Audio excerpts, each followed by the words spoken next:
It is 6:45 p.m. Just turned 6:45 p.m.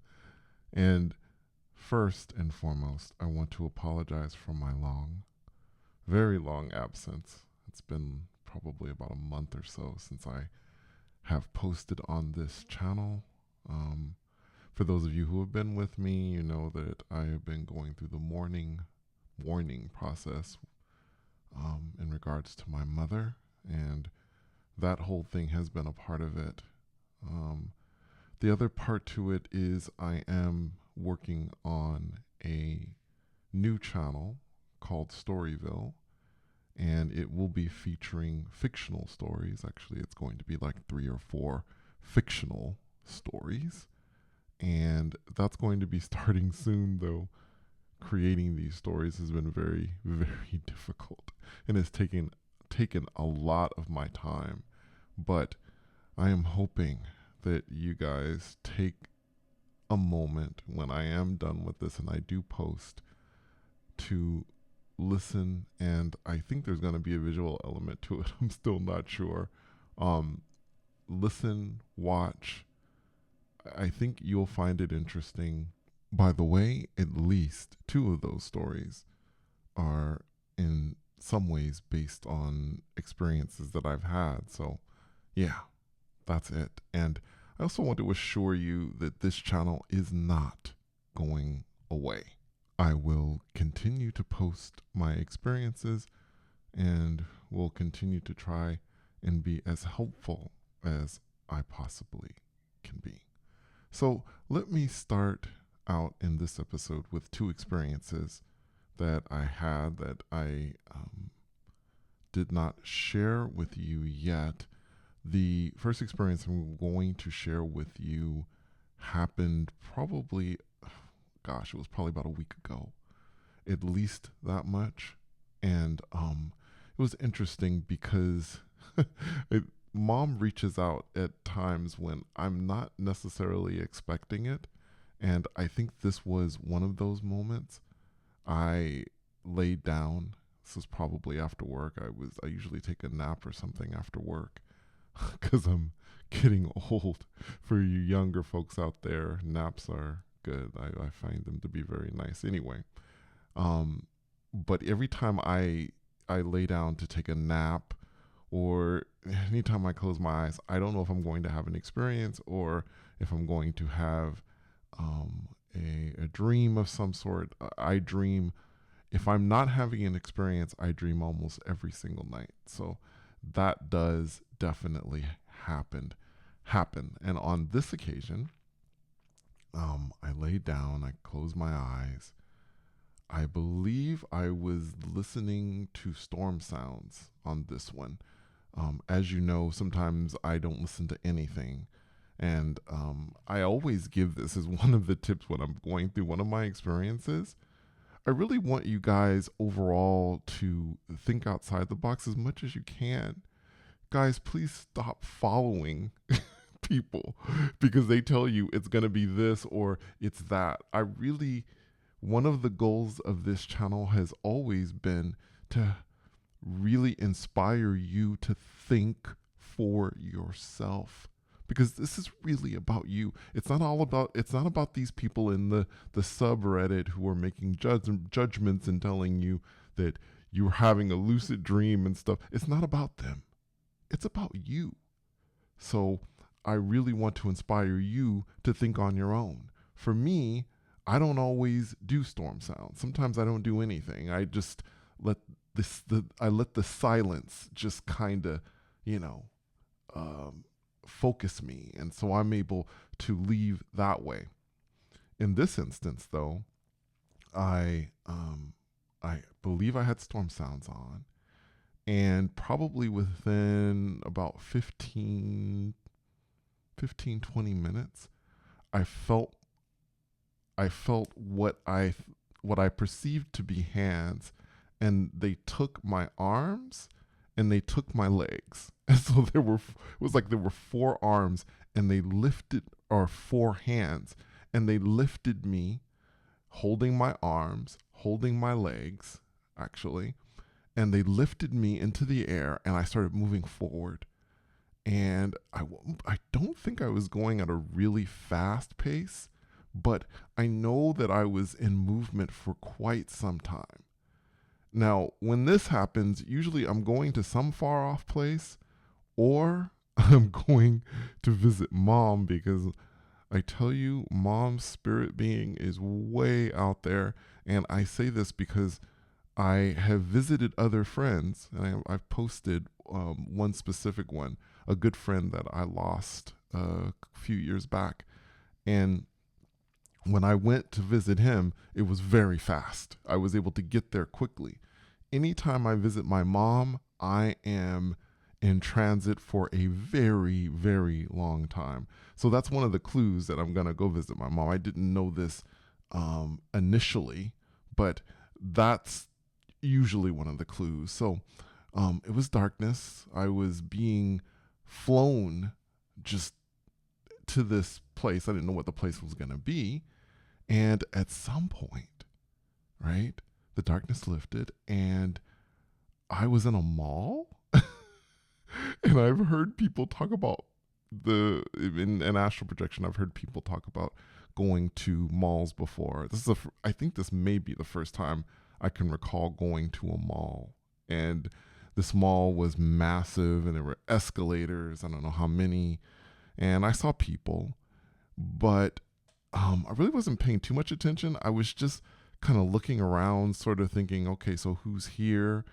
And these hands, they set me down. And as they set me down, someone else took my hand, and I looked, and it was my mom. And the thing is guys, when I've posted and about my mom, I always tell you I can hear her, but I don't see her. And it was perfectly fine with me, because my feeling was that once mom left, she probably wasn't going to take on the shape of a body again or do that, because for me, it's not necessary. I know my mom's pure energy. And so I didn't need to see her in the way she was when she was alive. But I saw her and I looked at her, and of course she looked like she was like 20 years old. I think I have a picture of her, a couple of pictures of her when she was 20. And yeah, she looked just like that. She was beautiful. And I said, "Oh my gosh, mom." And she smiled and she said, "I guess so," which I guess in a way meant, hey, I haven't been taking a physical form, but I'm taking a physical form now. And I was able to hug her. And that was all I guess I needed, because once I hugged my mom, it was over. I was pulled back in, and that was that. And it was a beautiful experience. Just great. The next experience I'm going to talk about with you guys was one that happened actually this morning, and it was a brief one. Basically, it was probably around 6 in the morning. Now, there was no sound, right? No binaural beats or anything else with this one. It was just, I was laying down, it was silent, and probably within about 10 minutes, I felt myself be lifting up off the bed. Now, again, I've talked about the difference between astral projection and shifting for me.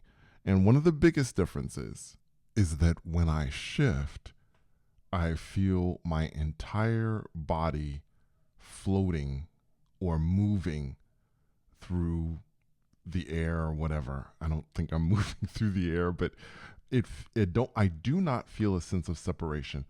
When I feel myself floating, it's as if my body is floating off the bed. It's actually an amazing feeling.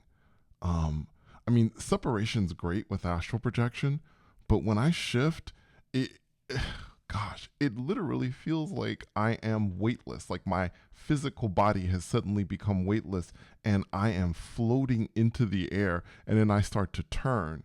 Now, usually what this means is that I'm going into the void.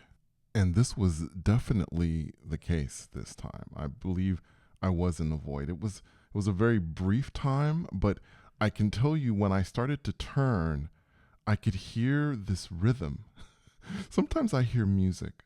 I've heard a voice before too. I told you guys one time I was in the void and I was turning slowly, and this voice said something like, face your problems with grace, or something like that. And it just reverberated through me. It was like this sound that was like inside, within everything. It was amazing. And this was more like, I wish I could do this sort of beat. I could kind of clap it a little bit. Like it was like something like that. And it just kept doing that. It almost had a kind of a Latin thing to it. And I was listening to it and I was like, wow, this is kind of cool. and and it was just kind of amazing as I was floating there in the air. And now eventually I came back and I opened my eyes, and it was like really cool. And I just enjoyed, I enjoyed the moment. It was great. Anytime I go into the void, I feel that sense of connection. I feel that sense of love with everything, with all things. And it is just, like I say, just amazing. Now, I know that many times with me, I'm asked this in the subreddit, and sometimes you guys, when you do comment, you'll ask questions about, well, how can I do this? How can I get out there? How can I do what you do? How can I astral project? How can I shift? And something that I have always kind of stated to you guys is, number one, I'm not a teacher. I'm not a guru. I'm just a traveler. That's what I do. And so I don't investigate the specifics of things. I'm not into like, well, exactly how am I doing this? I don't worry about that because if I do, my head will explode. Literally, my head will explode. I have no idea how I'm able to do this. I have no idea how it's possible. The only thing I can tell you is I've been doing these kinds of things. I've been astral projecting since I was 9 years old. And then the whole shifting thing started around 2015, 2016. But you listening to me now, I really want you to hear the fact that I did begin this when I was 9 years old. Astral projection began for me when I was just a little kid and I didn't understand. And I kept doing it. I kept doing it through my teens, through my 20s, through my 30s, through my 40s. It took years for me to get to the point that I'm in now. This did not happen overnight. And I don't know how to stress this to you guys because everybody wants to hear about some method that's going to get you out there immediately. And from my experience, and this is just my opinion, and by the way, guys, I could be completely wrong. My opinion might be wrong. There may be a foolproof method out there that can get you out quickly. I'm not going to sit here and tell you this is definitely the way it is. But from my point of view, methods that are, if somebody tells you that there is a method that can get you out every time, and especially if that person says, if you pay me a certain amount of money, then I will help you and get you that method and I'm going to help you get out there, run the other way. Run. In my opinion, you should not have to pay for something that is already inside of you. This is about you unlocking that part of you, that more expansive part of you. And really, in my opinion, what this takes, this really takes you understanding yourself, connecting with you, accepting yourself, loving yourself, and opening your mind. I know these are things that people don't talk about on the subreddit and other places, but I swear, until the last breath in my body, am going to continue to talk about this because I think these are some of the keys, the most important keys to being able to get out there and having to have an experience. Getting to know yourself, loving yourself, asking yourself, why do I want to do this? Taking the time to relax and meditate and clear your mind and going over this and practicing and getting better at it and making this a journey instead of just trying to get out and say, okay, I'm out there. Because once you get out there, I think what you find, at least what I've found, is that what you're going to see is you. A lot of you out there. There'll be others, there'll be beings, but there's also going to be you, and you discovering how expansive you truly are. Anyway, I hope that this was helpful. I hope you enjoyed this. Again, I apologize for the long absence. I will try to be more consistent. Thank you so much for coming on this journey with me. And until next time, take care.